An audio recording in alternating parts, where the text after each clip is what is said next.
This one goes out to the Artcasters. Ooh, Artcasters! I say you're catching your spell, Artcasters. Catching your spell. Ooh, you're gonna cast that spell. Strike a hell. Whoa! Ooh. Hi, hi, hi, hi, hi, hi.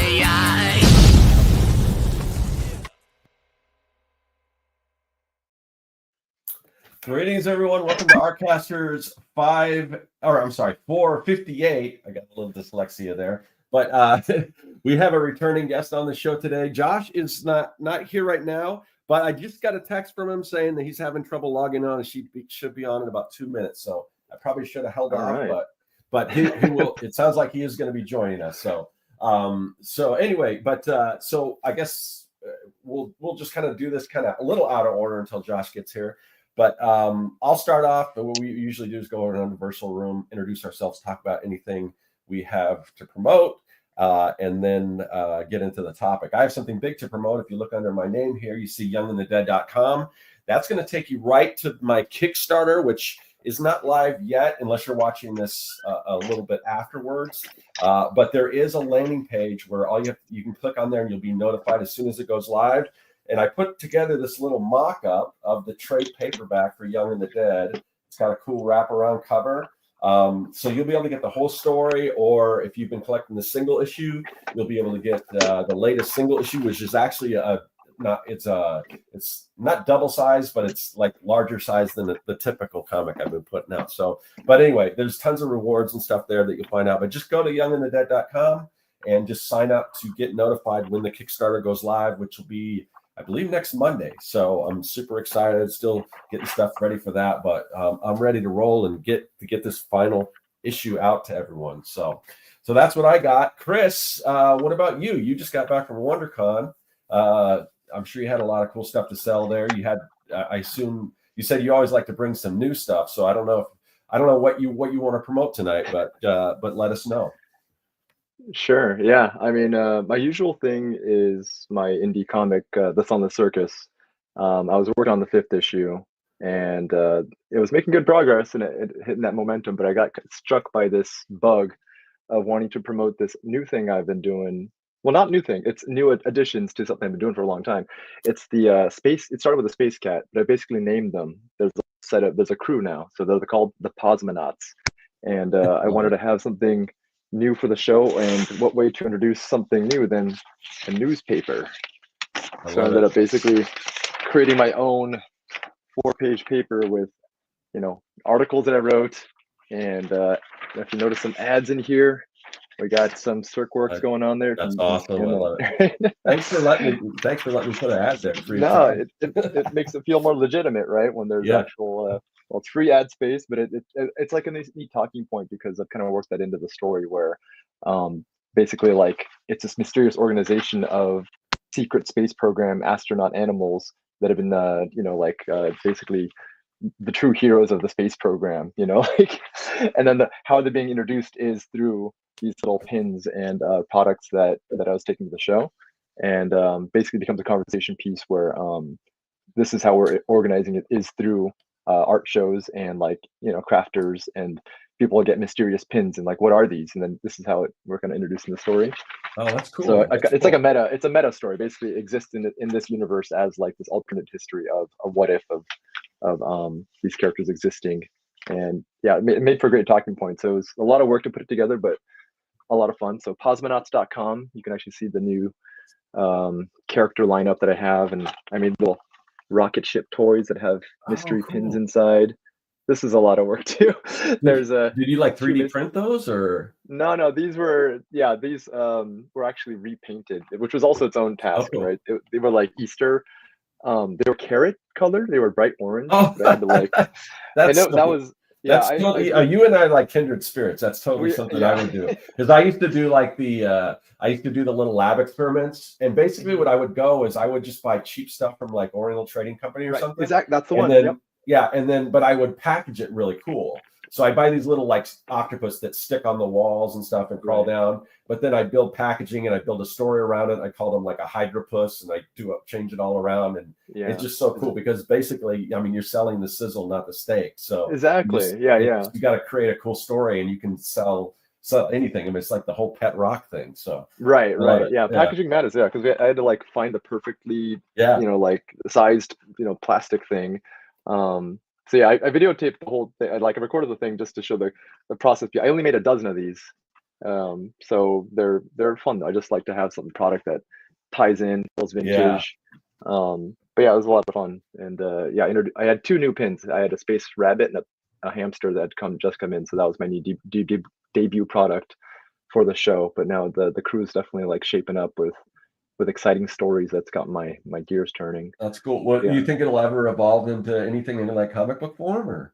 Maybe. I mean, I've got a bunch of how you get that momentum, and it's like maybe this, maybe that, and it feels like it's writing itself. Where you're like, oh yeah, that sounds perfect. I could even see like a strip cartoon in the newspaper, like a real quick, just a little story, Possibly. I was thinking this is something I've never really done. It's really kind of open ended right now, but maybe like a toy line. Maybe start with the cat first. Just kind of.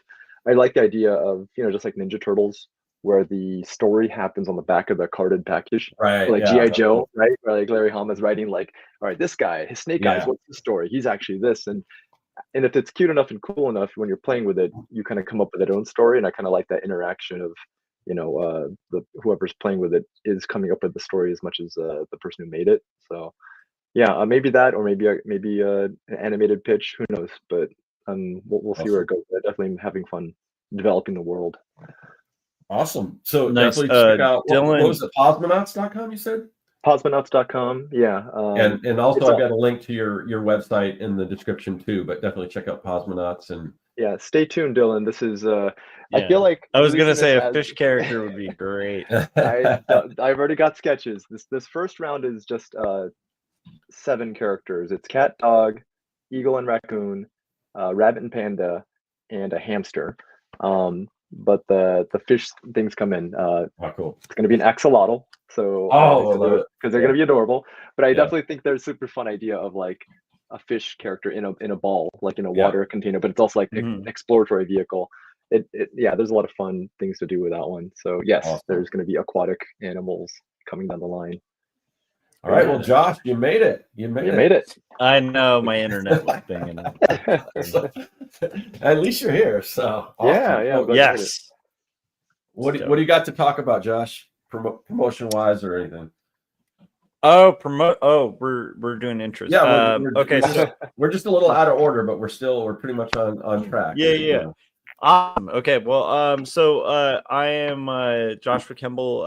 I do a lot of cool indie comics. You should check out 2 Stories if you're into really heartfelt, independent black and white comics that tell stories about mental illness, struggling with depression and panic disorder, as well as cosplaying as Indiana Jones in elementary school for a whole year before cosplay was even a word. So there's that's 2 Stories, and then Jacob's Apartment, which is my novel about 2 polar opposite roommates that basically are in their early 20s and goes through a breakup. One loses a family member, and both are kind of struggling to find their identity. And as they're struggling to find their identity, their dreams and reality start interweaving as they find themselves drawn together in a doomed romance. That's kind of like if you took Eternal Sunshine for the Spotless Mind, put it in a blender with Ghost World, and that's basically Jacob's Apartment. So those are my 2 books. I mean, you should check those out, and then music on streaming and all. I just happen to have this one. It's like a Martha Stewart thing. Oh, I happen to have the book right here. I beautiful. You gotta see it. You gotta see it in person. There's so much lovely crap. Yeah. And I have a whole stack of stuff that I got from Keith and Scott that I'm gonna have to read over the weekend. So, but I didn't know there were 2 new cosmonauts. I should probably gotten some of those. Yeah, it's pretty new. Yeah. Next time, Chris. Next time. got Jamie saying they got issue 1 and 2, Young and the Dead. Yeah, so all basically this is going to collect all 6 issues, and one of them is the brand new one in the. So yeah, I'm super excited, but it's cool to see that there's people out there that have already started that collection. So I don't know. We can roll into our topic, or I don't know if you want to do a real quick kind of like recap of WonderCon, how it went or anything, or it's up to you, Chris. I mean, we had a little bit different experience because I was there as Artist Alley, sitting at the table all weekend, so I didn't get to see very much. Josh, I think you got to walk the floor a little bit more, catch up with some pals. I actually did see Keith and other Scott briefly toward the end. Oh, nice. Okay, cool. So it's cool. Yeah. And then but the panel we did, I thought it was pretty successful. I'm glad you were there. Glad it was to have fun. some pals. Yeah, that was neat. I think that. I guess we could talk about that. That's I mean, Josh, do you have a recap for WonderCon of your experience, and then maybe we could talk about the. I mean, my recap's pretty short. I just, Chris and my friend Ralph Miranda, who's a lovable, amazing dude. If you guys haven't checked out Ralph Miranda, you should check out his stuff. He has a short cartoon on YouTube called Oh Bubbaloo that you guys should check out. But anyhow, Chris and Ralph were like, Josh, come up and do a panel. And I looked at it and I was like, oh, like it's like the last day of spring break for me, so I can make that happen. And so I went up there to WonderCon and walked the floor and just went as like a fan, and then did the panel with Chris and Ralph and everybody, and it was amazing. It was a really cool panel. Cool. And it was fun because afterwards I got to catch up with everybody. But I saw a lot of friends of the show there too, so it was funny. I was ended up cruising by Fan Base Press's area, and there's just like a lot of good people were kind of just springing out of the woodworks, and that was fun. So I just found out that I didn't even know this, but there were a couple other people I didn't see, even though I was going through the whole thing, and that are friends of mine that I should have I wish I had known were there. Anyhow, just gotta go through that program, like I missed a bunch of people that I didn't realize were there too. You have to like make a battle plan, see them. Yeah, I should have. Make it. Yeah, it's really hard. Yeah, it's been a while since I went to a con as like just for fun, and so I used to do that like back before boothing and stuff. Like you'd go through the program, and then I don't know. I was just having fun, just kind of casually walking around with no agenda. But I'll tell you, like Kitten Rivet's booth looked great. Ralph's booth looked great. Christina had a bunch of amazing new art too. At Kitten Rivet. So you guys really rocked it with the setup there and stuff. But yeah, I feel like that the panel was really fun, good energy. I think it was helpful for a lot of like kind of newer illustrators and stuff to kind of hear just a lot of stuff about like billing and contracts and just basically ways to like not get screwed over as an artist. Yeah. So oh, sorry. I was just going to lead into that because that's pretty much our topic today. So I heard that you guys were doing this panel and thought, oh, that's actually going to be really valuable for our listeners and anyone who wasn't able to catch the panel. And it's something we haven't really talked about. It's kind of, in a way, it's almost apropos for today because it's April Fool's Day, and we're going to talk about how not to get fooled as an artist. So perfect timing. But yeah, so the panel was on how not to get scammed as an artist. Now I didn't know if this is because there's a couple of different ways you can get scammed, either by a potential client or just by any number of these scams that are going around with just about almost any. But I mean, it seems like artists are getting targeted for those as well. So I didn't know what the panel specifically focused on, if it covered kind of the wider, getting scammed, whether it's just from online scams that are targeting artists or when you're actually entering, like you said, with a contract and stuff like that. So since you guys are both on the panel, I don't know, I guess I'll just throw it back to you guys, and you can kind of, I don't know, in a way, I'd like to just kind of go over some of the stuff you guys talked about. Yeah, and by the way, somebody, I think Jim was saying, is any of the WonderCon panel online? I know Chris, who was filming us? There was somebody filming Yeah, us, and he had a whenever that, yeah, he was recording it. I think there's like yeah, a 24-hour moratorium, but once that's up, I definitely will make the where you can find it. It's great that it's recorded somewhere. yeah, that's People cool. or I'm getting a little like tapping noise. I don't know where that's coming from. Do you hear Yeah, that, I'm guys? hearing like it almost feels like it sounds like a skipping record. Yeah, I don't know if that's maybe coming from Chris or okay. Yeah, I'm I not think hearing it's it now from that Chris is Chris's. muted. So there's something. There's like a little that's gonna sound like a little skipping record. I don't know what that is, Chris. I Is mean, a mouse in the walls? I don't know. I'm No, it not sounds hearing it better now. now. I'm not hearing it. Oh, well, he muted himself, but yeah, don't be afraid to. I'm not hearing it now, so I'm not Okay, sure maybe what it it's was. Yeah. Yeah. Let me know if it comes back. Okay, I yeah. might have Somebody a mouse basically just wall. made Not there. your house a I heard it vinyl. once. It's not so bad that we we don't want to carry on Yeah. with the conversation. So, but Yeah. Okay. Yeah, let me know if you do. Okay. But I mean, the panel Well, was Chris, basically yeah, go. yeah, I kind of covered both of those things. Too many example things, but my friends kind of did about like emails that basically they're kind of like phishing scams, trying to see what you'll give up and what you're willing to do. They had examples of getting email saying like, can you do this illustration work, but we'll send you a cashier's check, and then you yeah, basically like cash the check, but then within the days, like the 2 days where before it clears, like you have to send back something, or they're so convoluted, but it's like, no, you just I think it kind of naturally segues into like you shouldn't.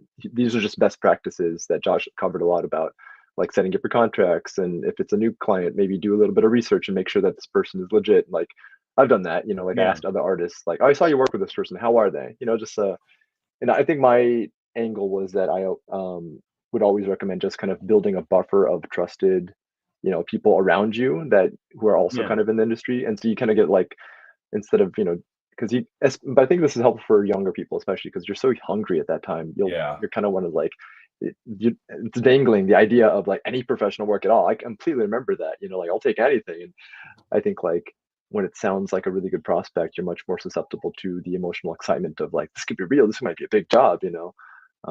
But Josh Yeah. had some examples of like, clients who'd only had not completely completed their side of the bargain, that is signed. And so we shared some personal anecdotes, but also examples of stuff that's out there. So Yeah, and I did kind of mention in the panel too that part of why I think people prey on artists for this thing is generally a scam artist is looking for desperation. Mhm. And so, in the feast and famine world of illustration and graphic design, where, anyone who's been in this industry for a long time, especially cartooning, there's going to be a lot of ups and downs. And so you're going to have good years and bad years. And those bad years, especially when you're getting started out and you need work, you're hungry for work. Anything that seems like, potentially like really lucrative for a young artist is like super tempting to kind of fall for. And, or really bad contracts, similar kind of things where, you would never sign up for, if you walked into, like a fast food job, like it's like doing a interview for, and they're like, by the way, we're going to have you like make us a hamburger and then fix that hamburger over and over and over again and change the order 50 times, but we're going to pay you for 1 hour of work. Like things like that, where no human being in their right mind would be like, yeah, that's great. But artists are really hungry, especially the ones that will eventually kind of career. They're going to be really hungry to get work. But, keep in mind that puts a big target on your back, for scammers and stuff like that. So, yeah, so we covered a lot of those topics, like the kind of broad swath and stuff like that. But I think that's just because, Scott, you were saying, why do they for artists?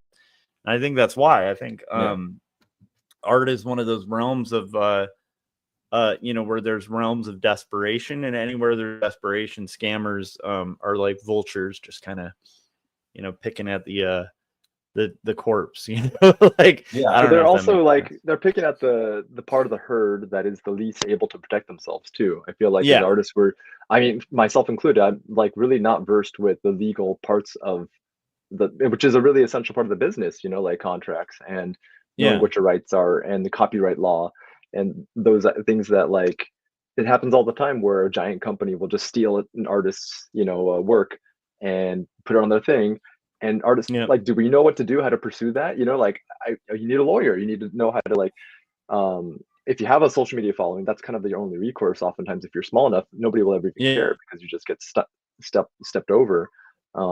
But I have seen times where social media has kind of worked, in a much more kind of like leveling playing field way, where they're like Yeah. this. I think it was, I forget which company, some craft store had stolen this illustrator's like plant drawings and made a poster of it, and she made it spread enough that it got to the like, how dare they like do this, and they actually reached out to her and they came up with a settlement. Like that shouldn't have happened at all, but I'm sure that stuff happens all the time with other companies Yeah. that do that type of thing. But Yeah, yeah, back it when I was in happens. the t-shirt game, that was a huge thing where, I'd get like an email every once in a while where somebody's, in China. They're like, did you sell your work to like this, this like shop or whatever? There was one in Australia where it was like this Australian graphic designer had sold a bunch of my designs as theirs to a shirt company and stuff like that. And you're right, like sometimes It's really hard when they're overseas, right? It's harder to like chase them yeah, down because like they're what not am I even gonna do? they have Like different laws. fly to Australia to like sue in their version of civil court. But the thing that does help in a lot of those scenarios, like that, like the peer pressure element, because at the time I'd just like post on, I first out usually reach out to the company and stuff, but if the companies wouldn't, desist, like I'd basically, turn the internet on them, which works really well, like because people get furious. Like, if Chris posted tomorrow, he's like, "Hey, this company felt like they didn't want to compensate me for designs they just stole and printed." I think all of us would be pretty up in arms quick to be Yeah. like kind of publicly shaming it, which is That's some recourse, there's Right. a But I there's a mean, comment. I don't know if I've ever had that personally. So I've never actually pursued Yeah. that, like, but I've had friends do that. And like actually recently, a friend of mine, he had his like steampunk design thing. Some company in Brazil made a float out of it. So his name's Alejandro Lee, 47ness. He deserves the credit. Somebody like took his steampunk illustration, and even his like watermark is on that too. But the crazy thing, it was like for a float building and it's crazy amount of effort. It's almost Yeah. flattering that this like a bunch of like dozens of people came together, built this thing for this thing, and there's thousands of people in this parade, and they're like, this is amazing. They built this car that he drew, into like a giant 20-foot float and in Brazil, and there's like street footage of it, and it's like, this Oh, is wow. insane, yeah, but it's like stuff like that does happen, I was like, that's yeah, It it's sounds almost like a flattering. lawsuit, and you actually win and get that car that they built. Yeah, I know, right? What did you get? You win that float, they have to send it to you. You're like, I don't want a compensation. I just want that flying car. Just give me that, yeah. It's like That's wild. Batman when he gets the giant coin from Two-Face. It's a little collectible from the criminal that stole from you. Yeah. Yeah, I've even heard stories of, I forgot who it was, but it was an artist who did a bunch of t-shirt designs, and his stuff was being stolen by I don't know if it's directly, but somehow it got put in stores like I don't know, what are the like some of the big retailers, like One of the common ones game that would accidentally end up selling stolen designs was Hot Topic back in the day. Yeah, Hot used to Topic or whatever. Yeah. Yeah. Well, what it's tough because like with those big stores, they're ordering from like different distributors, and the distributor is usually the one who, either scammed or got scammed, because the distributors get scammed too.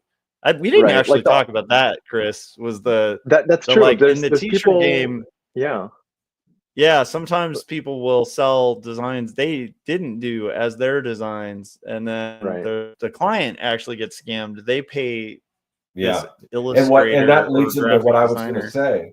That leads into what I was going to say, because this artist is saying they almost make as much money suing these companies and getting a cut from everything that they bought. Yeah. That like you said, the store probably didn't even know what they were buying, but then with that he's got the receipts, and then he ends up Yeah. threatening a lawsuit or whatever, settling or whatever. And this artist is saying they almost get as much money from that as they do from just actually selling their designs. It's crazy. Huh. So, But but I you mean, got to he have has a good lawyer and everything, and know what you're doing to be able to do that. Most people don't. Yeah. Because I don't even know how to even pitch that case. You know, like even if it's like you're dead to rights, I clearly have this. Here's the all the dates and all the things when I made it. Here's all the signatures and everything.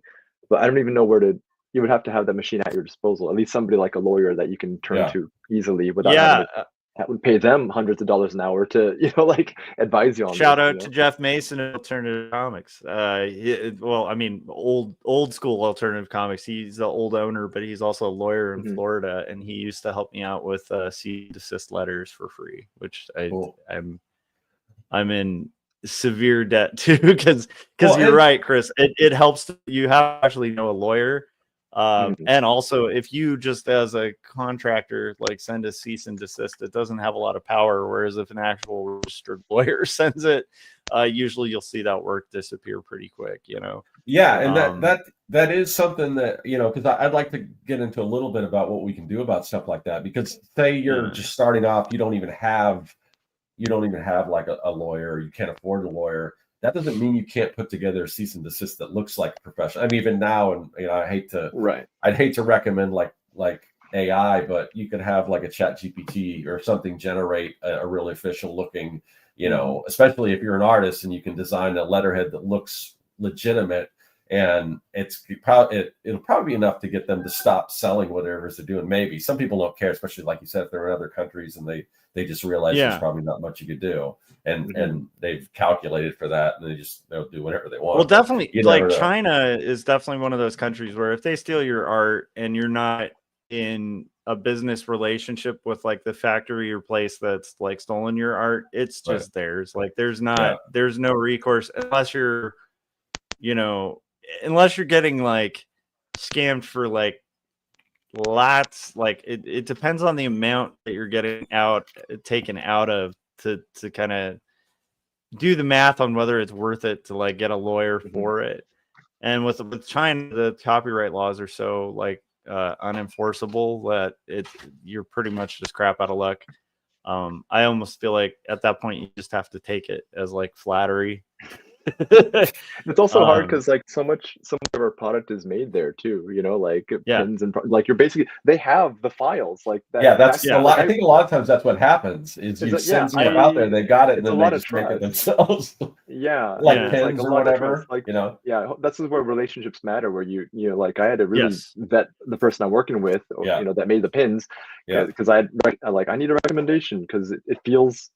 It's a lot of trust. You're like, I'm giving you the high res files to make a product, and if they so choose and they want to be, shady about it, they could totally just run their own thing and have their own storefront, and it's going to look just as good as the thing I have because it's going to be the same manufacturer or similar.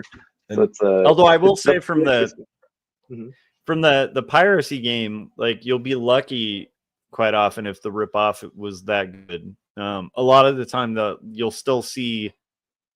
Like the Australian one that was doing the puppet checkup, you'd see like whole marching ant areas around it where they had selected.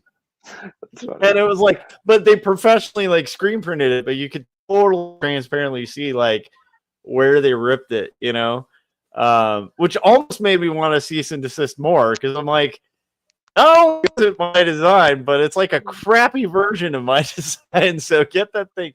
Yeah. Anyhow. That's like maddening. Because I've seen like the one that's stolen. I just checked right now to make sure if it's gone. But like on Amazon, there was so many of my Space Cat stolen. The original Russian Space Cat thing. I made a list. I think it was about 20 to 30. It was so tedious too, Yeah. because they have a form for, and they did, clearly I checked out, it's gone, but it's like, for a while, they were like weeds. Like every week I would have to like, Oh keep yeah. on sending them. I think, once, because they're really serious about you to make false claims is really, like they don't want that either. So every time you do it, and if Amazon follows through, I think it dings their points, as a seller on Amazon. So I feel like that has a little bit more teeth if it has the company's like backing. Seems to work, Yeah. but it was very tedious. It was such a pain in the butt. It was like, you don't want to have to do this stuff, but you kind of have to if you want to protect the thing that you made. And you're Yeah. right, like just like Josh's thing, I know that they're low res. Can you look at it? Like I don't have the high res Yeah. image on it. You They're see all the web. pixelation on it. Yeah. So if somebody does like this thing and buys it, it's the crappier version of what I want. It's like at least get the good Yeah. one, It's Yeah. like, Yeah. It's funny because You're like, at least do the due diligence of getting like the source file somehow, or like ripping it and recreating it in a way, at minimum. Not that you should do that, but yeah, that's fascinating and disturbing that's something we have to worry about. But it's funny we didn't get heavy into that, like getting off or stolen art. But that's a good angle to kind of go. It's almost like it's like I'm having a hard time selling this, yet you're selling it. I mean, that's not right. Yeah. It's like, it's annoying if they have a lot of views too. Yeah. Like I can't get people to even see this. And it's for people that actually just kind of do that. If they're not having to make this stuff, they're just stealing it outright. They're just getting the most popular stuff. They have a system of being able to like just have a huge catalog, right, and pay for the ads. And if the ads convert, then it's worth it, right? And I feel like, and I rarely buy ads because it's such a gamble, and it's not part of my budget. But because you have to have a certain amount of like product line in order to make that beneficial for you. And if you're stealing it, then you have a nearly infinite product line. And if stuff gets taken down, if you have no morals, you're just going to keep taking it. So you have to stick with it. I think. Yeah, and I mean, I think it's common in. Oh, go ahead. I was gonna say if you do order something you don't know what you're getting and it's super low res, I mean definitely leave wherever you got it, leave some kind of negative review and let people know, because like my friend's building this arcade room in his house, and I go over there and he's got this giant poster of Space Paranoids from Tron, which was the actual game that Flynn invented in the thing. So it's like a poster for that game, and it's like super low res. I get up there, I'm like, you can tell all the pixels. This? It looks like really bad, really pixelated. I'm like, you paid money for this? So it's like, but it's I constantly see this at like I don't want to knock like city events and stuff, but like they have a limited budget with this like event that they're putting on, and the flyers have just like clearly pixelated stuff. I mean, like, I'm right here, guys. I'm willing to, especially if it's like a city thing. Like, I almost want to volunteer. Like, dude, I'll just vector this for you. It'd be so quick. A live trace would help, or you just level this and curve it, and then the lines will at least not look jagged. It's like you still see the the Shutterstock thing on there, and it's like, come to our city parade, and it's like there's a Shutterstock logo or something. It's interesting because there's different industries where I think it's more problematic to getting art stolen. Like it's a common one, and the t-shirt game is notorious for that, because the t-shirt industry has kind of like a long tradition, like the mall shop, which is like the mom and pop mall store, where they'll just be like, oh, Calvin and Hobbes is popular, let's screen print 5 Calvin and Hobbes shirts and sell them. And unfortunately, that's like, permeated the industry. So there's, entire companies, like Chris said, that'll just, recycle designs to an extent where once they get a cease and desist, they just keep pulling it up and putting on new ones. And sometimes you'll end up with like a design that just gets so big in that industry that there's just not much you can do about it. Like, I'm instantly thinking of like, who's the guy who originally designed the Che shirt, right? I mean, is that even so ubiquitous? Who know? I know, right? It's like, are they even taking legal action? Because at this, I mean, that's kind of like just a stock design, and then it unfortunately in t-shirt, like I know with Puppet Checkup, I've almost gotten to that point with me too, where there's just so many little pirate sites online that have, at this point, what am I going to do? Yeah, it's interesting. It's really fascinating. But yeah, I feel like that part is a part to be careful of. That could tie into the thing that was brought up about kind of saving your source files till you get your full check. That's not a bad idea. That's pretty. Yeah, because that's like the most valuable thing you have is that high res image. And I've totally had people message me on Etsy like, can you like I want to make a big print. Can you send me the file? Like, no, that's gold. That's the thing that you can print your own shirts and posters. Like everything that you have online should be 72 dpi web size, like just big enough so you can see it on the screen. But there is I mean, there are a lot of people in Etsy though that's their business, and they do sell high res prints and it's just all digital files. Sure. So I mean that is the way to go. But again, you have the risk of if you do that, it's not much for somebody to take those. But I guess if you can sell enough digital files, it's almost like, because I sell a lot of digital products, and I've just like if Walmart has a certain amount, companies have, what do they call it when like they lose money and it's calculated for? There's a certain like a loss leader. Well, loss leader, I guess, kind of, but there's also, I don't know, there's another term. Because loss leader is like a product specific, right? That they lose money and it gets other people in the door. Right. But there's like, it's I know what you're talking about. Like it's cushioned into the cost, right? Yeah. Like so they factor that in. And I kind of do that too with my digital products, because I know with the digital product, it's so easy for somebody to just take that product and sell it. But if I sell enough of them, I just kind of put that on my head, and because I know these things are bringing in money. So it's just kind of the cost of doing business, because as long as I'm selling enough of these things, if I know there's people pirating it somewhere, but hopefully anyone that cares enough is going to actually purchase the actual thing. Not do that, right? Yeah. And also, I think you're having the idea that also it's curated, right? Like for example, your comic stuff. It's like it's not just random a bunch of stuff. It's very specific, and it's the convenience of it's all here in one bundle. Yeah. And of course, if people want to, like sell or distribute that, they can, because that takes effort on their own time. Because to me, the alternative, I just don't sell digital products because people are going to steal them, and then I'd be out of a lot of money. So I mean, you just kind of, that's part of the business, Have you seen any of your stuff stolen on?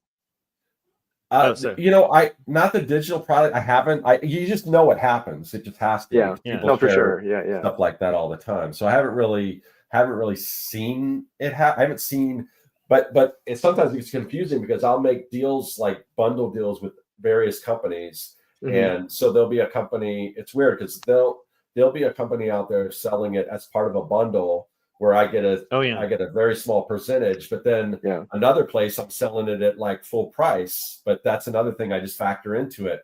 If it's part of this bundle, then okay.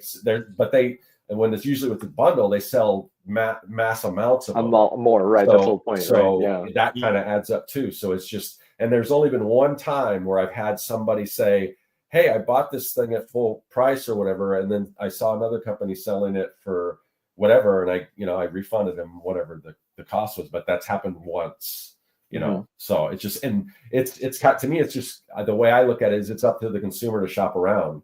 Right, it's true. If you want to look, you might be able to find it for a better price somewhere else. But if not, so. Well, if you're Dave Pilkey or something and you make Dogman, right? Are you liable because somebody bought Dogman at Walmart cheaper than they bought it at Barnes and Noble? That's why I don't. Are people sending Dave Pilkey like angry emails? That's part of doing business. It's just like anything. I mean, it's like price matching or whatever. So I mean, sometimes I mean, there have been times in my life where I bought something and then I saw it's cheaper somewhere else, and I asked if it was a significant amount, then I might ask if I can get a refund. And a lot of times you're given that refund. So that's good. I mean, which is super gracious of you as an independent. You know what I mean? Like we're not corporations that can. That's nicer than I am. It is. I would have just sent an email like. It's super nice customer service for sure.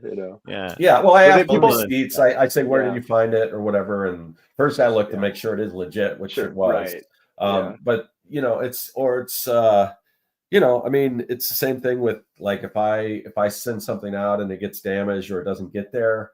sometimes they just have to eat the cost, but Yeah, it's I've you done want to that. make your Yeah. customers happy. So Yeah. And people do appreciate that. Generally, and with especially, something like that, yeah, yeah. you want to compensate for that, Yeah, I Chris, mean, have you ever had like stuff get damaged on a shipment to a customer and had to eat the cost? Yeah, I had to eat the cost of something. I went to Europe once, and I'm like, oh, geez, like even this, like it was like a print or something. It's something so tiny, but like it was nice because they wrote a really nice long testimonial on Etsy, and that helps. Yeah. That's sort of like people do talk. Is it's really rare for people to talk positively, but you really appreciate it when they do, because that matters, and it kind of builds trust, and people want to support. Yeah. I hope directly, the artist directly, not just doing a bundle sale through something that's just convenience. It's like I'll try to support local comic book shops, like in instead of Amazon. Like it's convenient, and sometimes we do both. So it's like I think hopefully people are making conscious choices, not just trying to get the super lowest price all the time. Yeah, and I think like 100%. adding that little touch of whatever you can, letting people know that this is not an automated thing. I packed and shipped this, so I'll usually have a little note or something, and I think that helps. I think that's the one thing that you can offer as independent artists, and I love that. It's its own challenge once you start growing. I haven't had to deal with that. I haven't had to scale that big, but it's Should like we? this.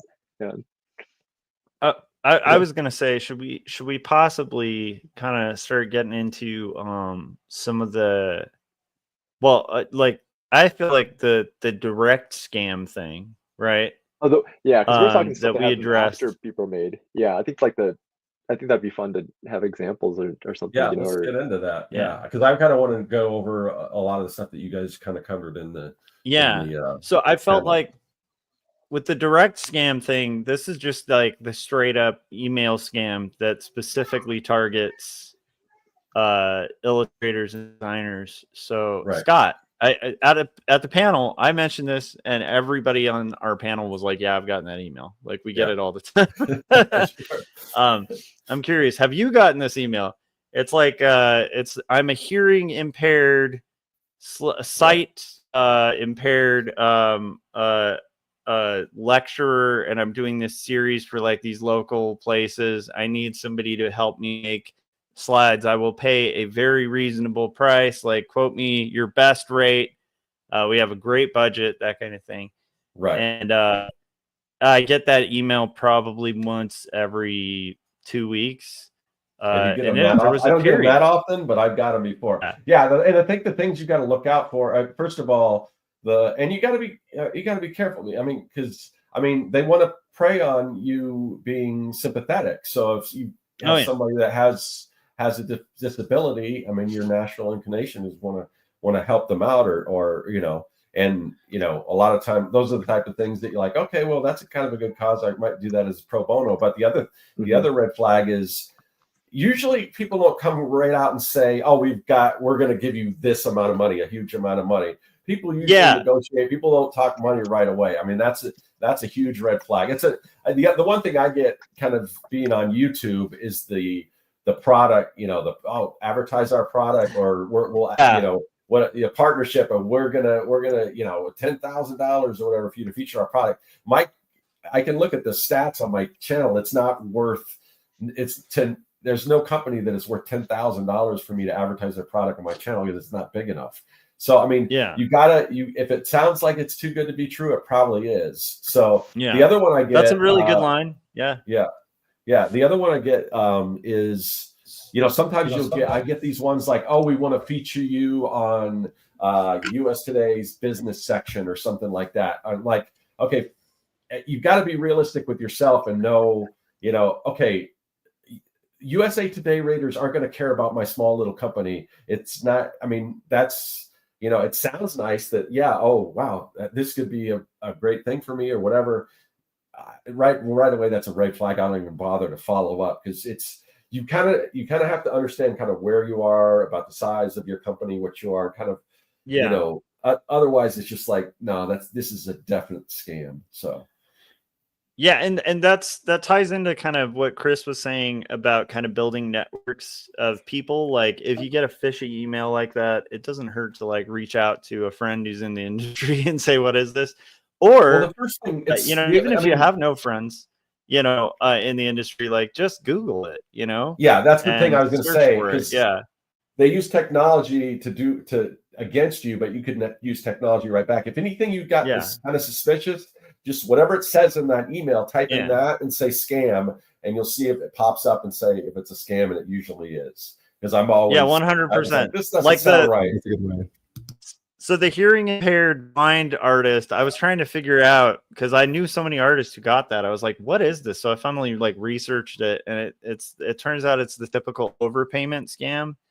So what they'll do is like they'll kind of have you do a bunch of art, and they'll like, basically like try to do a more complicated version of the overpayment scam where they get access to your computer, should do file sharing or something like that of the art. And then what they end up doing is, I forget what it is. It's like a shortcut where you can basically change the code for your window, and you just change a couple zeros on the person's bank account. So you log into your account, they're watching it because they're basically saying they overpaid you, and they overpaid you because they're blind, right? Like, so they lead it. Oh my gosh, they lead in that's with the the reason, blind yeah. deaf thing. And the only way they can, so you feel bad because you're like, wow, they're paying really fair, and like I need to and then you check your account and you'll see, oh my gosh, I have like $200,000 in my account that I didn't before. And then you cut them a check for the overpayment, not realizing the whole time it was a scam where they just changed a couple zeros on your viewfinder, and just that classic one. So yeah, it's a wild one. Yeah, you got to be careful of those things. They'll say that they'll send you money in order to buy equipment. Like if you need to buy a new computer, here's $2,000 to buy whatever you need. But it's like that's I forget how that is. That is like, because that's never happened to me. But I think I'm not completely sure how that scam works. I think but somehow they give you money. It looks like it shows up in your account. Yeah. Because I think somebody can like deposit something and then just renege on that, and then but it doesn't go away right away. So in that amount of time, it takes a couple of days. Yeah, in that amount of time, it looks like you've got the money in your bank, and then you could even probably try to spend it. But then when it bounces back, you've got to pay that money back. Then you're still out. Yeah. That's why back in the day when freelancers always paid with checks, early advice for illustrators and designers was to like wait until wait to clear. Don't go below it. Don't go spend it, because you never know. And you got to be leery of places like Western Union. That might be fun. Like if you had time, I wouldn't have the time to mess around, but you could just jerk them around and say, "Oh yeah, I'm sending you the difference," and they're not getting it, and then you can kind of see how they're oh, we didn't get it, or whatever the case is, or they probably want you to wire it, and you could just like jerk them around, and if you want to have fun with that's why I love that Scam Baiters website. Have you guys ever seen some of the Scam Baiters? Kit Boga, and those guys are great. It's like the equivalent of like a glitter bomb, but it's like it is satisfying to watch people who are trying to get grifted themselves. But it's like it's just one more thing that kind of is. It's the desperate people thing. It's preying on desperate people makes you like anybody preying on desperation.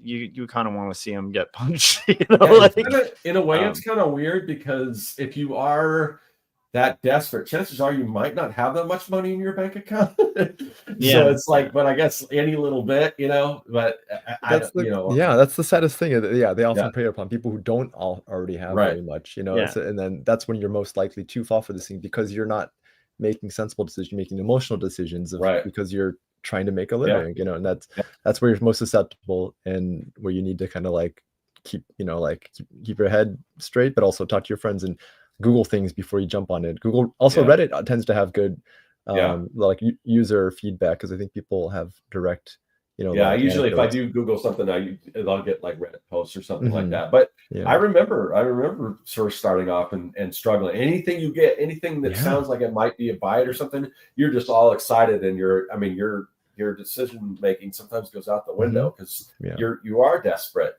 But the more you do this, the more that stuff just pops up, and you're like, you kind of like you know what it is, you smell it, Oh, So there's one example. Sorry, I just thought of one Yeah, that go didn't for happen to me. That happened to a family friend, an older lady that she's a writer, and she knows that I work in storyboards for commercials and stuff. I don't do real features and some TV, but she got this email from a movie producer saying that they were interested in her book. And the crummy thing is, she's made some progress on her book before, like from a small production company. It's a Western. And at the time, that made more sense because it was like a super tiny indie, like, and it's, it was stuck in development hell, which happens for most movies, right? Where they're like a script. Oh, I've been there. I've been there. I'm sure. Yeah. People I've had a children's television show option. Right. And, yeah. It's like, I never, for these big projects to sound too really good, I always feel like it's going to crumble at any moment. And so I never ever feel like get too excited. You have to always kind of pull back your excitement because it is highly difficult for these things to actually pan out and become a thing, but she said she got an email from like somebody that works at Focus Features, and I'm like, wait, what? And it's the real producer's name. I looked him up, like, oh, that is a producer at Focus Features. Like, there's no way he would directly be emailing you though. You would email your agent, or his assistant would reach out for, people have to be vetted. This is not how it would work. But yeah, she was confused. Like, is this real? Like, she was getting excited, like somebody wants to make this, and I had to burst her bubble. Unfortunately, like, no, this, look at the email. It's like it wasn't focusfeatures.com. It was like some those are some things like those. Those are kind of general across the board as far as noticing scams. But you definitely look at the email. And don't just look at, because I think there's a way to change what the hyperlink looks like. Because I know when I go on a Substack, and you can type whatever you want that hyperlink to say, but then the actual link. Yeah. So if you can view what the actual link is or whatever. People can get pretty sad. They can build web pages that look like an actual thing, and like, dude, I've built a fake newspaper. It was super easy. I own. By the way, that newspaper feels real. It feels so cool. Yeah. But it is very easy. I think if especially you're either younger or older, like you're kind of, if you don't know how easy it is to kind of fake this stuff, I think like hyperlinks, you want to make sure you right click and see like save link at, or what is it? Copy link address, and see what that looks like in your browser before you click on it, and don't go there if it looks fishy, if it's not what it says it is. Just don't click weird links on emails that's too good to be true. We also talked a little bit about, and Chris did a really good bit on this in the panel about kind of pricing yourself ethically for the industry. And I don't know, Chris, if you want to get into that, like your kind of reasoning for why, artists should kind of have a baseline price in a community. Oh, sure. I think, I'm trying to think on that. Yeah. I think what we talked about was kind of like understanding in your contract, instead of doing something where sometimes people ask for this, like an entire, like the whole project, how much, right? And it's really hard to do because you don't know how many revisions there are, and making sure you work that into the thing that like, this isn't infinite revisions. Because if they can keep asking, change this, like, well, then you're going to be, even if that one price was big, if you're going to be working for like, instead of weeks and it turns into months, you're making less than minimum wage, and they're still getting a product that is bespoke and unique. And I think like covering yourself that way is very important. To like, there's a revision limit, and you should want to write that in there, where like if there's anything beyond that, it's going to be an hourly or daily rate of this much. It's just like kind of and I think what was the name of that book that you're saying, the guideline thing? I think the pricing and ethical guidelines, which we find out is online. It is available online. They have those pre-made contract things where you would have things that like kill fees and cancellation fees and things like that kind of protect you if the project goes south or it changes. And protect the client, right? Because the client also gets protected by a contract. And a client's like contract shy. There's two kinds of clients that'll give you grief about giving them a contract. One is a client who already has contracts, and in that case, read their contracts because they probably already paid lawyers to kind of draft it up, and you want to make sure you understand what you're signing. And then number two are clients you probably don't want to work with, right? Where they're just like wanting verbal agreements or to sit in ambiguity. Usually they'll rely on like the good old, don't you trust? Like, can't we just build this on trust, man? And it's like, I could understand. Okay, if Chris was like, hey, dude, I'll give you whatever to do this for me. I've known Chris for over 20 years, So if he was like, really, we got to do a you don't trust me? I think with Chris, I'd probably be like, you know what? Actually, I'm okay with it. No, this is the long con. The long con is the build up a nice friendship over 20 years. Yeah. Although if Chris and I were building an IP together, I think we'd both be interested in having it. Beneficial for both you guys. Exactly. Yeah. You want to have something where you don't. Yeah. Usually that got the client who's telling you to trust is usually not a client that's like built trust with you. Yeah. Over 20 plus years, unless it's a family. Never mind. I don't know. Sometimes maybe it's always better to have. It always is beneficial to have that sort of written thing. Yeah, just come to think of. I have to admit, there's something that I've kind of recently, for me, I don't know if I got scammed, but I'm being ghosted right now with an invoice that the guy's not responding, and he's in France, right? So it's like, I won't name him, but it's like I had done work with him before, and it's like, and that one panned out. It took a little while because they had to do the and that's the thing, and things can go south. I mean, the thing, and this is where I've had problems before, is I've had like long-term relationship with clients or whatever, and done stuff with a contract, and then somewhere down the line, it's like, okay, we worked long enough, we won't do a contract, and then things can happen with clients. A new partner could come in, or something, something could fall apart. They could be going under or whatever. So just because recession, Merrill Lynch in the beginning doesn't mean it's going to stay in there. So don't get lax about that. If you've had contracts, and then don't get to the point where you're like, well, this time we won't need to do one, because then you're going to get in trouble. Like I had, this is just a little. Aside, but and it's not really an art scam, but Dylan mentioned the big toll booth scams that are going on right now, that they're texting you. So you guys have toll booths. Oh, I got one of those. You guys have toll roads in California. We don't have them in Arizona, so we're getting this. I'm like, okay, that is a scam. What is this? You feel like here's another thing. You feel like texting them back and saying, we don't have toll roads in Arizona, you idiot. Yeah. But don't text back. I felt like the same thing. Like I was like, I'm not in Orange County, so this doesn't work on me. Like Orange County is where all the toll roads are. That you're a real number or anything. Right. That's the thing. As tempting it is to try to call them out, just leave it alone. Because even that, because they have a database, and if you respond, they know that that's a human being number, not like some number. Have you heard about this thing where if a because sometimes it'll tell you if it's a telemarketer or like a spam call, instead of just just what is it called, denying the call, you go to airplane mode, and so it cuts off the call instead of like a deny call, and so on their end it just looks like the call dropped instead of being like a person said no, denied the call. Oh, interesting. So they realize that to them it looks like the number is broken, not a person said no, rejected. Oh, okay. I'm not sure if that helps, but from the other side, it looks. I don't know. It feels. Who knows? I'm not sure what's on the inside of how the things work. I'd rather them not know that I'm a human being looked at this thing. Like I think it's. Yeah. You have to. There's no sense in arguing with them, because they've already made that choice when to decide to try to do this type of thing. And then we talked a little bit about like flat fees in general too. Like your hourly rate needs to be somewhat equitable with the industry. Like you don't want to gouge yourself and also gouge your friends.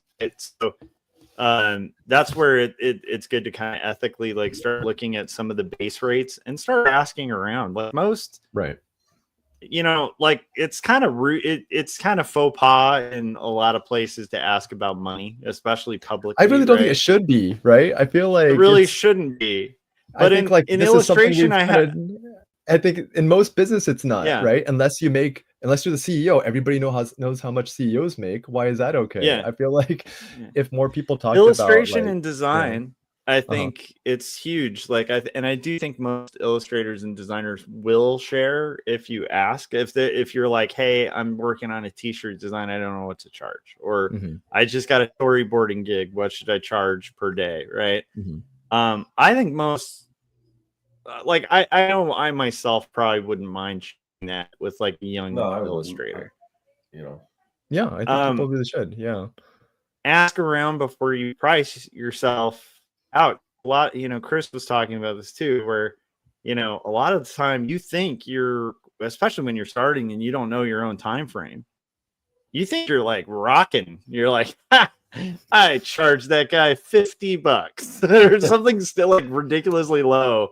Mm-hmm. And you spend, 20 hours on this thing and you do the math and you're like, oh, wow, I'm making like $1 an hour. Like, it's and who's laughing now? Does that make sense? It's like you're not like, whoo, wow, or am I overcharging? Now you're like, wow, I'm making less than like I'm making like slave wages, and without insurance and without like any sort of like, company benefits too, I think which is something that's like you need to work that into your freelance rate, is the fact that you're paying your everything, all the things that a company would protect you with, which is like stability and the fact that it's going to be a consistent work thing for electricity, heating, the space to work in. All of these things are things that business price in. And the value that they get. You're a freelancer. I mean, when you think about it, I mean, if they were to hire an in-house person, they're paying for computer, all that. I mean, all that stuff. Whereas, so you get the factor in that stuff. That's part of you. That's what you invested in yourself. And so, I mean, you have the software, you have the computer, you have, not to mention all your know-how and knowledge that you build up over time, and that's worth something. Paul was saying estimating the time is the hardest part, which is true. I think that probably is, even to this day, like still the hardest part. But I think that's why you hire seasoned illustrators and artists, because we know our time frames. Yeah, it's like you have to. It's a tedious thing, but you should probably like take note of being really realistic about how fast you are, what you can do in a reasonable rate. It's like you have the speed rate, and then you have like, this is my regular. Like because you're gonna run out of, you can burn yourself out if you oversell how fast it can be. What I have found helpful is on Procreate, it automatically logs in how many hours you've been working on a project. So especially for storyboards, I'm like, well, I have receipts, like, and it's never even come down to like, are you sure you worked this many hours? It's like everything's always, for the most part, our friend Scott Loss from the Making Comics podcast, I was listening to one of the podcasts, and he was like, oh, I spent this long on this illustration, and he always knows how long he spent because he works on Procreate. Right. And I'm like, how do you, first I was like, you really chronicle all that stuff? Because I don't keep track of that much unless I need to, and this is for his own personal project. I mean, you're chronicling, but then I realized, no, he's working on Procreate, so it says exactly how long it took to do an illustration. That is amazing. Helpful. I wish Adobe had that, but maybe it's good they don't. Maybe they'll phase out at some point. Probably track enough of our stuff already. Yeah, that's true. That's true. They're monitoring it. You've been stealing every stroke you make to worry about the time it took you. Yeah. Sometimes those things feel like they're just legal scams. You know what I mean? Like it's like there's that thing with the cloud. We got a super chat here. We get to claim our prize. $2, and we get to claim our prize. Oh my god! For what? Hundreds of dollars. You guys, I clicked and there's all these pop-up ads. I don't know what's going on. It's worth it. Thanks for the super chat, Jim. Yeah. Right. Thank you so much. That part's real. That one's real, right? Or is he somehow scamming? That's April Fool's? Is that April Fool? We got probably after YouTube takes their cut, we probably got about 75 cents. 20 cents. That still counts. It's something. It's the heart that counts. Jim's got us.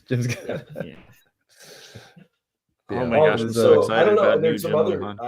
There's one thing that I wanted to bring up. It's not a scam at all, but there's also things that just sometimes you have to think about: is it really worth your time?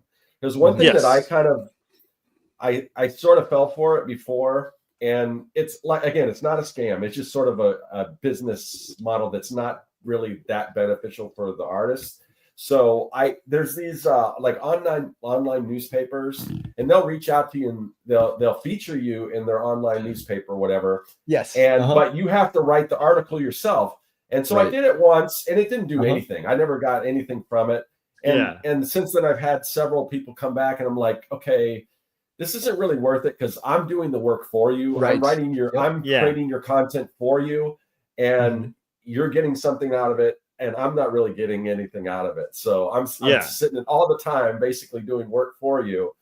Sure, I'm I'm doing an interview about myself, or they'll send you a questionnaire, like simple questions they already have. Sure. You answer. How do you get your inspiration and what's your process? So you put it up there. What's your social security number? And these are usually going out. You also, the thing you have to think about, because I thought about this before, because there was a time, early in my illustration career, on my truck, I had my logo and I said logos and illustrate whatever. And I'm not, as an artist, we're usually not advertising to the regular Joe, the person's going to see a graphic on the back of a car or whatever. Instead of a car. Same thing with these online newspaper. The average person, I mean, there's a chance some business sees it and says, "Oh, this is perfect. Maybe. This is exactly what I need," and that stuff can happen, and it could be lucrative. So there might be something that happens out of it, but you also have to kind of, sometimes you have to play the odds. Like, is it worth my time to do this whole article and then for what could be nothing? I don't know. Do you guys ever get those things? I've done that one. I've done it once, and then I've done it once. Yeah, and I totally. It's not necessarily a scam. It's just it's not a scam. No, it's just something. It's a calculus you have to make. Is it worth your time? Right. For me, I think it was in the sense that made me rethink about what my priorities were in a weird way, made me much more introspective about like what is your important thing, and it came up with this sort of philosophy of like, what are my 3 things? Because it's easy to get scattered. I'm like, okay, I'm gonna do comics, my own thing, key art, and then storyboards, and I called it my trident, and I came up with it for that article, right? I was kind of formulating. So yes, I'm giving them free content. Basically, I'm like writing and providing my own photo, and also like to find a good file photo, right? And so now I have a good profile photo I can use for myself for across a bunch of social media stuff. But I kind of had to purposely build value into it because, and I really had to think about what's their business model, right? But I get it, because basically you write content for them, they have something they can publish, you tell all your friends about it, because like I'm in this online magazine, and they ask for recommendations. Who would you like to nominate? Right. Yeah. Exactly. I remember that. They don't have to search for anybody. Now they reach out to somebody like, oh, your friend so and so said it would be good to feature in this thing. Now they have more content, and the thing they do is they track back and say, would you like a framed article of our online magazine? And that's I never got that, but completely optional, right? Yeah. Like I got a couple of emails that I tell them like, I'm just not interested, and that's fine. They never heard from them again. But that's kind of the idea, is that especially you want to build clout and you're like a business or something, you have something on your wall. Like I was featured in a magazine, but that's all they do is these things. It's not like New York Times or like an article. I will say there's a couple things, and this is not defending because I've done the same thing and I think it's probably that same one. So I don't know how often I do that again, but I would also say it's not all that different for a press release. Right, it's true. Half the trick of writing a press release is you are writing an article for the newspaper, and ideally you're going to write it so well that they almost cut and paste what you wrote, but they put their name on it. That's the game. It makes it look good. Yeah. And it gives you control over the media, so it gives you control over who you're compared to, what the narrative is about you as an artist, and half the time control over the images, because when you do a good press release, you're going to give them the photos and everything. Your goal is to make it easy for the press to post about you, because otherwise they're going to be trying to get access to like Donald Trump or to like these giant rock stars and stuff like that. So, and also that framing game, every newspaper has that. So if you've ever been printed in a newspaper, quite often you will get contacted later on by a different sales department. That's like, hey, you had an article in our newspaper, so much to have it framed and matted. Like it's been a part of the newspaper and magazine business for a long time. It makes sense. Yeah. New York Times and LA Times, they have that. They would do that too. Have people who reach out to you. So I'm doing all this research right now after doing this. Like, what is the model, right? Like, and I had a friend of mine write one article for me. Everything else I did, and it was really helpful to have him just like copy and paste. And like, you could put anything you want. I didn't print this at home, by the way, Dylan. I ran out of time to get them. I'm gonna eventually get it like on an actual broadsheet, but this very homemade. But yeah, the whole business model is very fascinating to learn about. You like they don't make money from the actual sale of the paper. That barely covers anything. It's the ad space. Right. Oh yeah, and yeah. The add-on sales that you get from like the product, right? Yeah. Yeah. I do have to learn that's about. Let's go ahead. When you remember magazines, you know how much they're making by how thick the magazine is, not because the articles, but because the amount of ad spaces that they have. Right. Yeah. You know, and there were some magazines that was just like ad, a little article, ad. Yeah. So, the comics too. I remember a point in the late 80s and the early 90s where certain comic companies would print comics that were like 10 pages of comics and the rest were all ads. And you're like, come on, I want more of my story. Although I love those. As far as that, you brought up the point about the press releases. You can use that to your advantage, because if you are trying to get the word out, if you like I said, it probably wasn't worth it for me to write this article for this company. But if you have a if you write the press release for them, you write. I mean, about you. Like if you have a project coming out, you write the whole press release. Say here it is. You don't have to do any work. You know, it's there for you, or whatever. If it's a podcast, or I'll come on, I'll do whatever. The less work you give to somebody that can help get your word out, then you know that makes sense for you to you know put the time into writing your own articles or whatever for promoting your own stuff, rather than saying, hey, can you write an article? I'm doing this. Can you write an article? No one's going to do that. But if you give it to them, it's already ready, packaged, and all they have to do is put it out there. Yeah, especially if it's like a local thing, like it makes sense where they want to highlight talent that is like hometown. Something I got, one of those I got was like, it's one of those things where they want you to write the article. It says, we're reaching out to local San Francisco companies. I'm like, yeah, I'm not a local San Francisco company. It would be neat though, because I do wonder about that. There's like on the morning show, they have like super small local businesses. Yeah. And then like if you pitch it the right way, I feel like that'd be a great way to get press it. You could. But for what it's worth, really. I mean, I don't know nowadays. I don't know what the viewership is compared to what exactly. Yeah. The demographics not as, monolithic as right now everything's segmented into like social media spheres where people follow things that they want to. I think I'm an old fogey that still watches the morning news just to know it's really weird because I was up at my dad's place, and my dad, he watches the traditional media, and there was this program on it, and it was on like, I don't know, CBS Sunday mornings or something. It was like, it was definitely, the audience there was, they got to be seniors for the most part. But this thing, I'm like, who is this for? Because this was like a STEM program about STEM.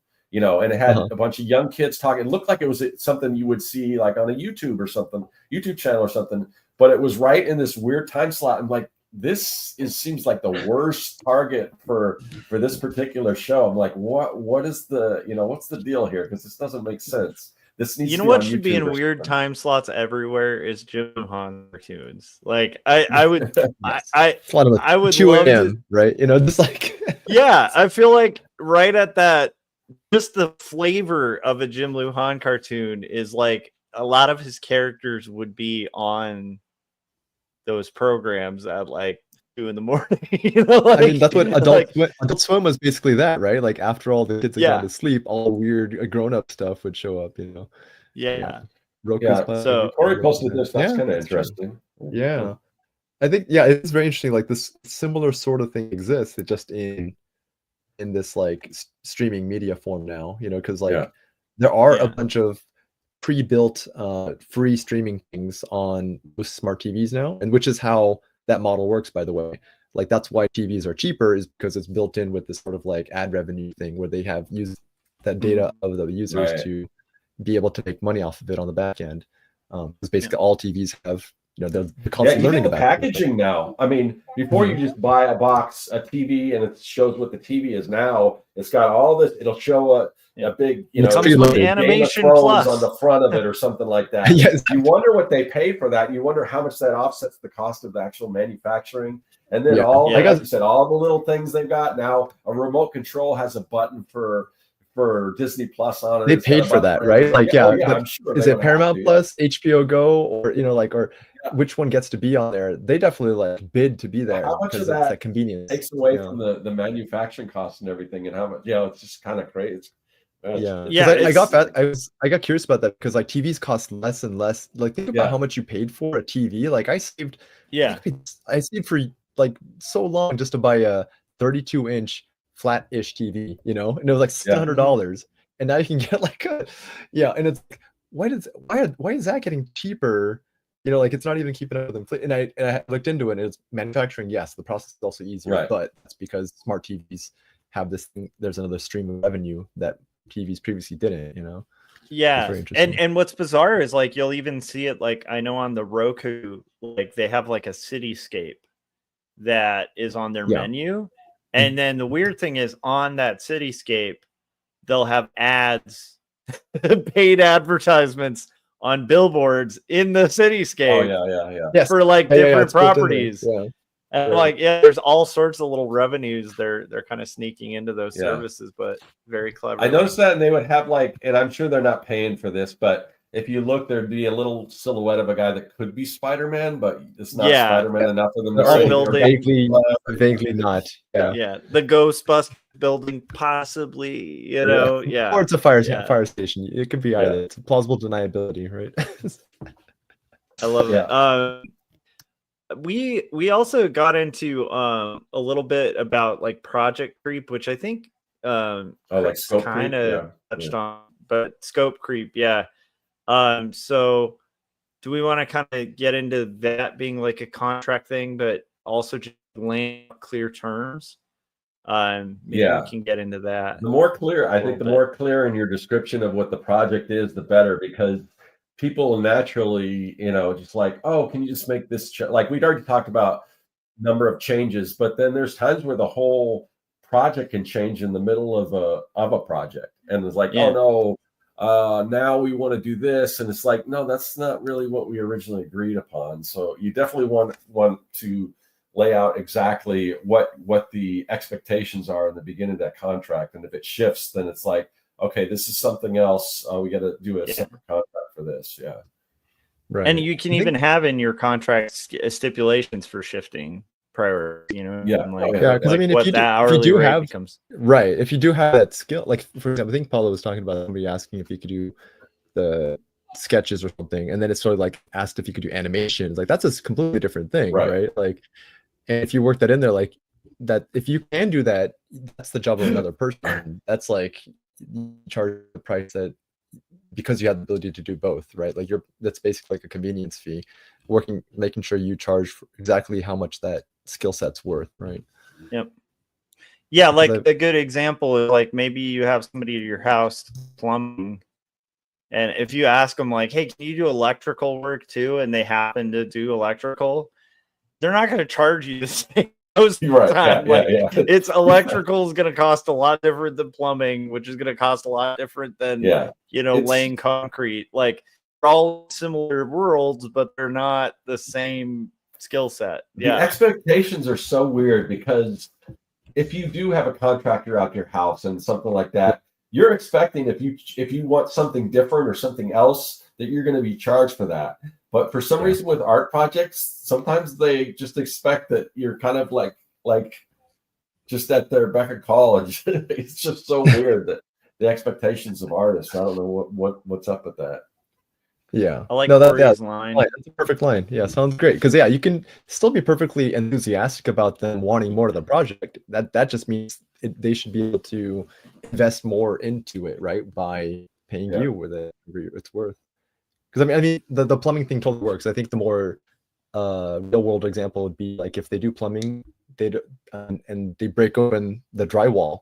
Like I basically saved. I basically was able to negotiate a lower rate for the plumber I use, because like, no, don't worry, I can do drywall. I'll fix it myself, right? Because usually they'll break open a part of the wall, do the piping, and then at the end they'll patch it.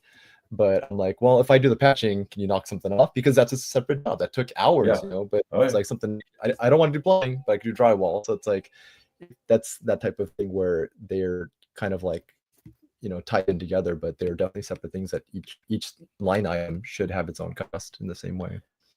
Yeah, and I like Corey's starting it with that sounds awesome, especially if it's a client that pays well that you want to retain, especially if you're full-time freelance too, because quite often that's going to be your bread and butter, or the like clients that use you for a bunch of stuff. You know, there's definitely been times, especially when I was full-time freelance, where I'd have a client started and they hired me for a magazine spread, and then the next thing you know, you're doing like an app and like assets for an animation and just like anything they can think of to use you because they like working with you. That's not something you want to discourage. So I do love that idea of kind of positively reinforcing, hey, thanks for thinking of me, but we're going to have to kind of renegotiate this to kind of make sure it works. And I know that for people like, you know, me and Scott and Chris now, where we aren't necessarily free for all work, our time is pretty valuable. And that's not like a braggy thing. It's just part of getting older. For me, like if I agree to do a one-off book cover for a client, and then that becomes like a scope creep into like a much broader job, I just don't frankly have the time to take that work, you know? So it's really good to contract that out and have that within your contract. And then also it doesn't hurt, again, if the things get extraneous, like make it, you know, worth your while to kind of be doing that extra work, right? Imagine like an employer, you know, who has you working 8 hours, and then once you're done is like, without paying like overtime or anything, is like, by the way, you're going to stay for 4 more hours and work on this. It's like, you don't want to be in a scenario where you're just endlessly kind of working for a flat rate that like was good initially and bleeds into nothing, you know?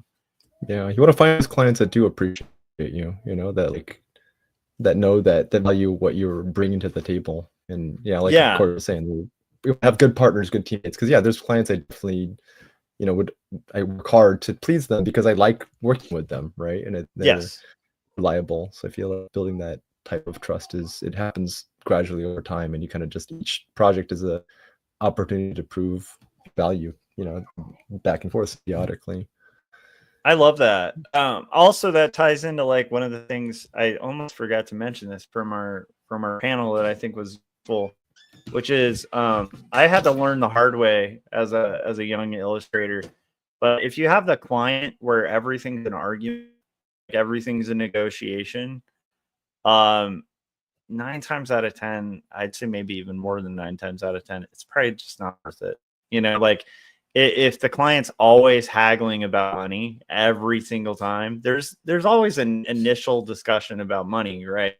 Where they can say, this is our budget, this is my budget, right? You can find a budget that works, find a style that works within that budget. But if it's like everything, you know, if you have a client who's like, try not to give your hourlies to someone working in-house, but if you do have a client where, like, let's say you're a young artist and you accidentally gave them an hourly rate, right? And they're debating how many hours it took you, like there's a certain point where it's just not worth it. Like they gotta trust you, you gotta trust them, you know, like they have to trust your professionalism. That, you know, and the work should speak for itself. You give them a great product. If you agreed this is what it costs in the beginning, it shouldn't matter how long it takes. Because sometimes the same illustration, like it could take the same artist one time. It could take, you know, the same artist 3 hours. It could later it could take the same artist 10 hours. Maybe inspiration struck in a different way, or whatever the case is. So hourly rates for artists, I don't really, you know, I'm not really in favor of that. You know, I do kind of calculate when I'm coming up with a job. I do kind of calculate how long I think it'll take, but I don't. I that's just for my benefit, so I can figure out. Okay, I think it'll take this long. What if it takes a little longer? Because usually, sometimes it does. You price that, but sometimes it doesn't. Sometimes it just things flow, and you don't get to. You don't go back to them and say, "Yeah, it didn't take as long. It just kind of came to me." And so I'm going to charge you less. I mean, you hear so many stories like with musicians, like a song that's just everyone loves. It's just a huge hit. And there was like, I don't know what happened. I just sat down on a napkin. I wrote it out. It was a huge hit. Does that does that invalidate how great that song was because it didn't take him that long to because write? he wrote that on a napkin. You don't own that song. Right. Yeah. Because I think I made this point during the panel about like it's not just that, you know, what it's 25 to 100 an hour. It sounds like a lot, right? That you're in charge, but it's all the experience that you've put in, years of like the things that you've been digesting and processing, and then the professional reliability. All those things are to factor in. It's not just the money you paid to get training to do this thing. You know, there's that too. Like, you know, that's usually why people will like not blink or bat an eye when like they have a plumber in and the plumber's charging, you know, $80 to $150 an hour, you know, for like a 2-hour job. It's pretty expensive. Generally people don't bat an eye at that because they understand like, oh, that plumber didn't have training to do this thing I can't do. I think that's the thing we kind of forget. We can do something that other people can't do, and because it's fun, you know, that's what's hard. You kind of forget that, and I think it's important to remember, you know. Yeah, and I would say real quick, back to the plumbing thing or whatever, because you know, usually you hire a plumber, they come out, they'll fix what it is, and you're always hoping it'll be kind of around this thing, and it's usually a little more, and like, oh man, but I needed it done, so I'm gonna pay it, and then afterwards you're like, you know, like, well, it's fixed, my plumbing's fixed, so I guess I'm happy.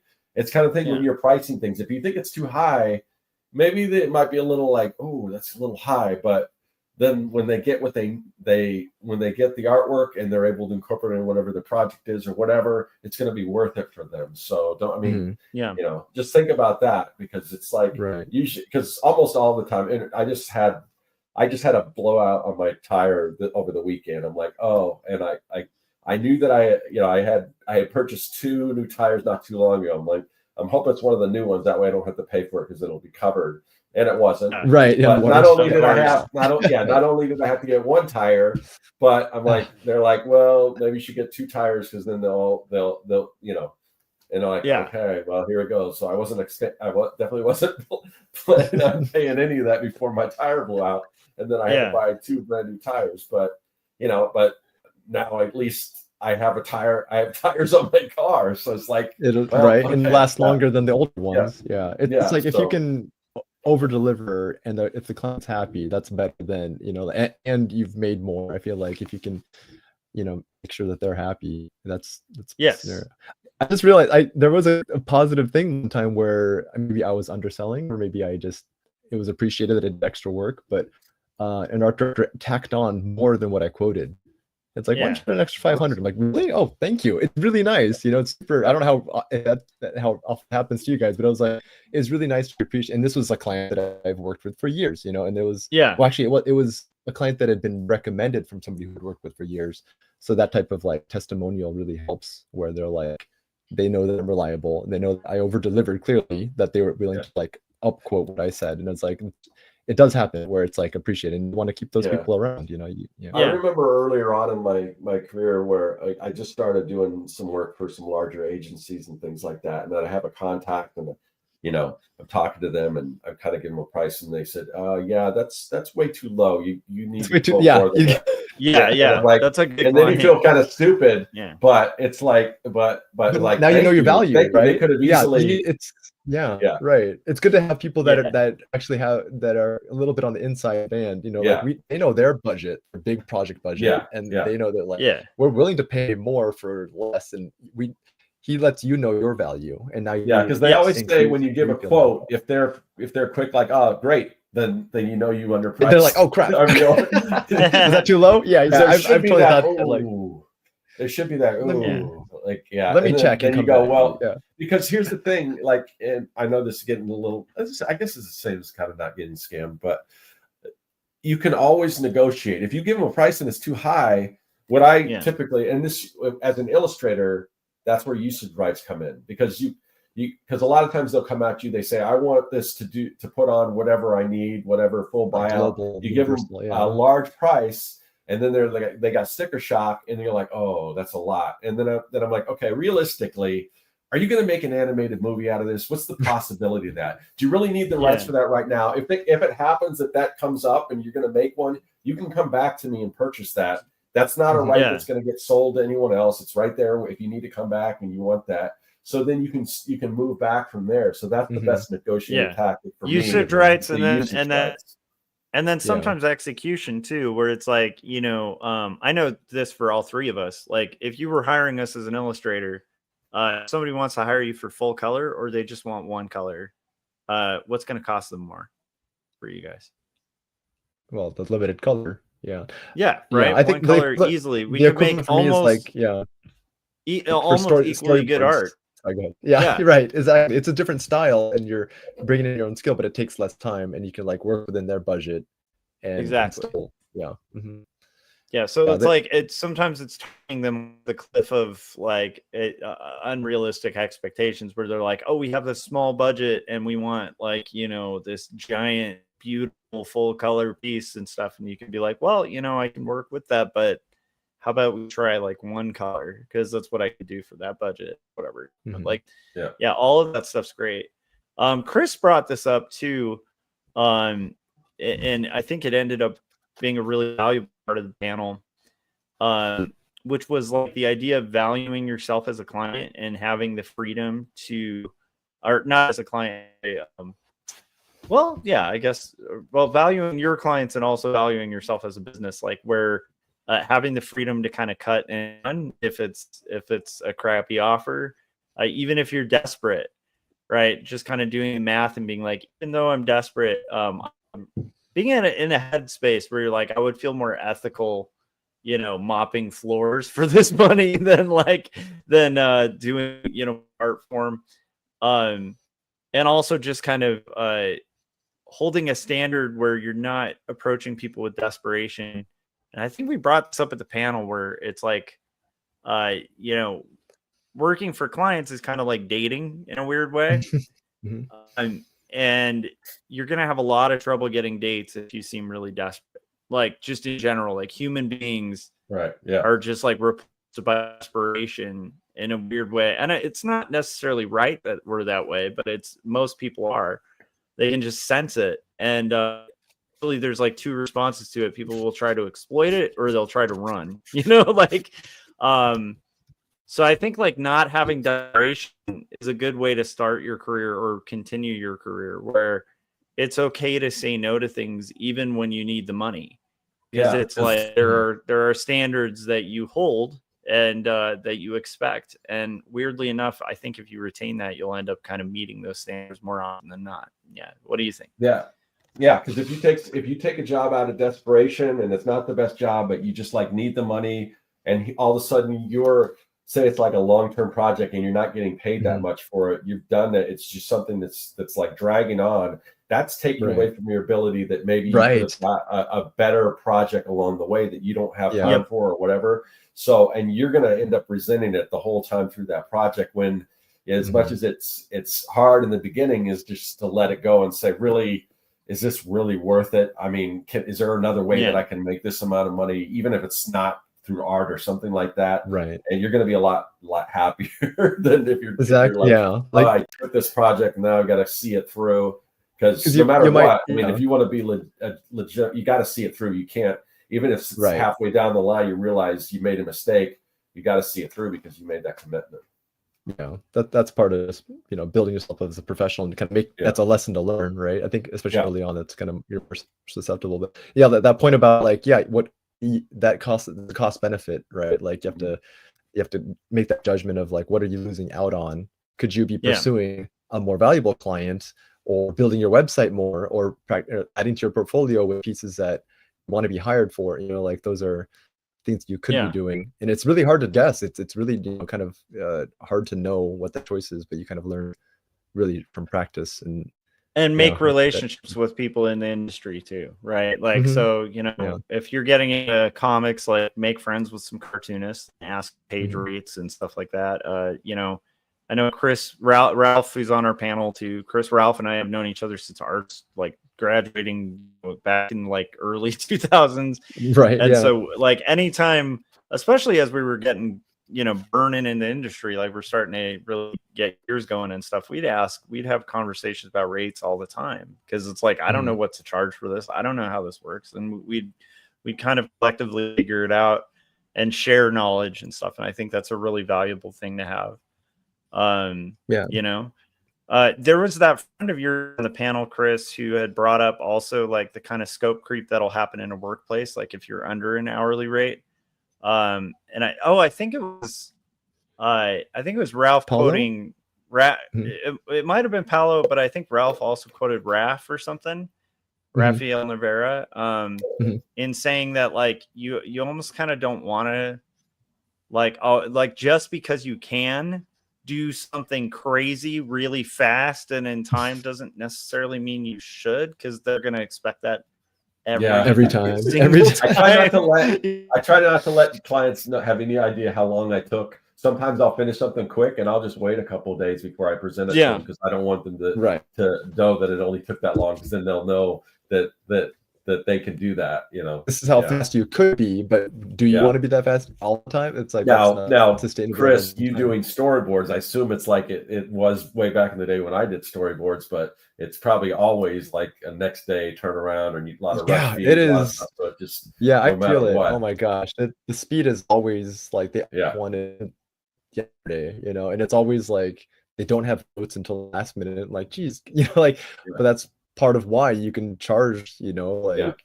$800-900 a day. Like it's that's a huge thing, but it's so much stress, and everybody's waiting for your work, right? There's none of this like because you're the beginning of the supply chain, you know? And you can be in between, you know, like the director and producer need something to show the client who's like Pepsi or whatever, and they like make this look good because you're making them look good too, and based on your drawings and their vision.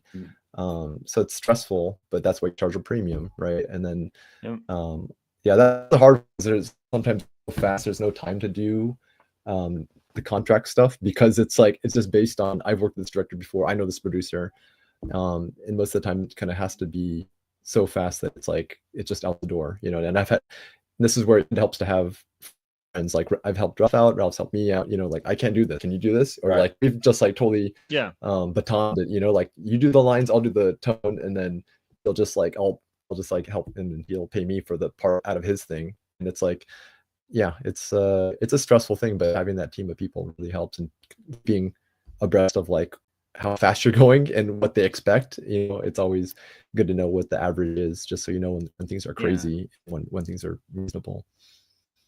Yep. Unless you're David Hartman, and then you're way too fast, and I can't. I don't know if you saw that episode, Chris. We had David on. In an hour, he did a perfect comic page in full color. My gosh. In 1 hour, he was like, "Oh, it's just loose and sloppy." We're like, "What? How did you?" I mean, comics own thing. You talked a bit about that, which is really. I hope they recorded this part, because you had a really good thing to talk about comics, its own difficulties of how undervalued comic artists are for the value they bring to the whole art field. You know, just the fact that you're basically creating gold, you know, like your character design, background designing, narrative flow, layout design, and all for why do you get paid so much less than every other form of graphic design, illustration? It's the hardest thing, and this is like reason why Josh, because people more than anything, more than most art forms, that's what they want to do, so they're willing to do it for less money, because they just desperation.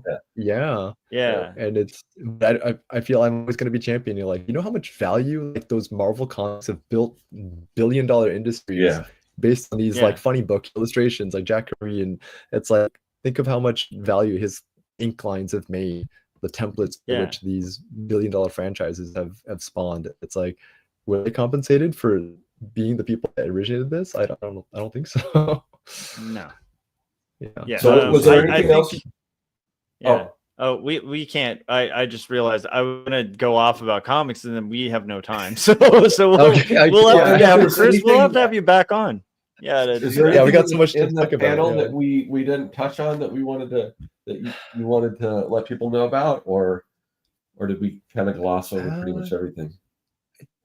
A good amount. I feel like it was pretty free flow. We didn't have super structured stuff. We just kind of made kind of like this. I think we brought a little bit more than we were at the panel, because we were able to have. Were there questions or anything that came up that people had that led in the conversations or anything like that, or was that some really good ones? I think most of them were kind of like kind of pricing questions, contract questions. A lot of people were really interested in where we would find contracts and stuff like that. And that's where I got to show how old I am, because I was like, isn't it cool that the Graphic Artists Guild book is on Amazon? It's online. Yeah, it's digital. I forgot who it is. It's Tad Crawford or something like. It's just called Business and Legal Forms for Illustrators. I assume it's called this, but back in the day, it had like a CD. So like, and that was I remember this one online or a template. You can just get a Kindle book. So many templates it's crazy. But definitely. Yeah, a lot of the questions were contract. Was there anything that wasn't contract? Oh, one of the things that came up during questions that I think was helpful, when you're writing contracts, you want to do it with either a lawyer, or if you're not using a lawyer, make sure you're following standard procedures and forms to base it off a template. And then the biggest thing I've heard from lawyers for the last 20 something years I've been doing this stuff, the thing you'll commonly hear from lawyers is always use plain language. Like, don't make it complicated, or they need to take their own advice, these lawyers. I know. Right? Well, there's the legalese lawyer. This is if you're not a lawyer. You're right. Yeah. Well, because people keep it plain and simple. Lawyers, right? Yeah, because you can start using terminology that could put you in legal binds you don't necessarily want to, because words mean different things in court. So you want to be real plain speak and real clear about everything. The more clear the they want to keep it vague so they can argue it. That's why lawyers want it so complicated. But it keeps their jobs vital. Right? I have had a few contracts, especially some of those NDA jobs, for like properties and stuff, where you start reading the contracts, and it does start feeling like when you sign a mortgage, you end up with this I know, it's like pile of paper. And then what was the one? Like, I could have signed away the life of my kid at some point. Have you ever read those things? There's like words in there like these rights are non-negotiable and irrevocable to the extent of this universe and beyond, or like beyond. They start sounding like a Scientology contract where it's a 10,000 year contract. Like it was like in every form for this life or any in perpetuity. In every media and media to be discovered in the future. Like, oh my goodness. They're ridiculous sometimes. We should have gone into law, guys. Oh my goodness! I don't know how fun that would be. No, thank you. It's so boring.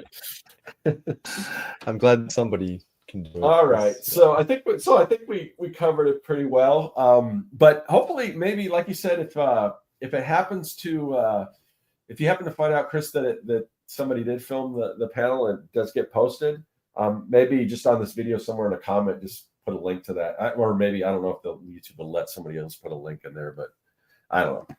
Maybe.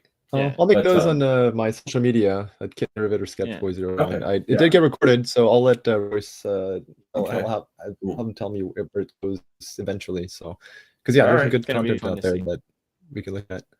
Okay, so Chris, where can everyone find you once again? Anything that you got to promote? Yeah, so chriskawagiwa.com is my website, but the newest stuff I'm working on is the Cosmonauts, cosmonauts.com. And the stuff I'm working on, it's Kid Rivet. And that's all for our socials for Instagram, Facebook. And that's it. Awesome. And there's a link in the description for Chris's website. Josh.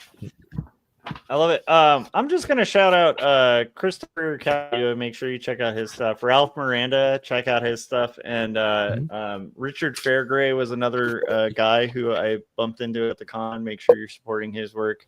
Scott Lost and Keith Foster. Check out all those guys. Thanks, Chris. And also I got some comics Ralph, if you're out there. It was fun to right. It was super fun. Yeah, Space Minotaur. How can you not pick up that comic?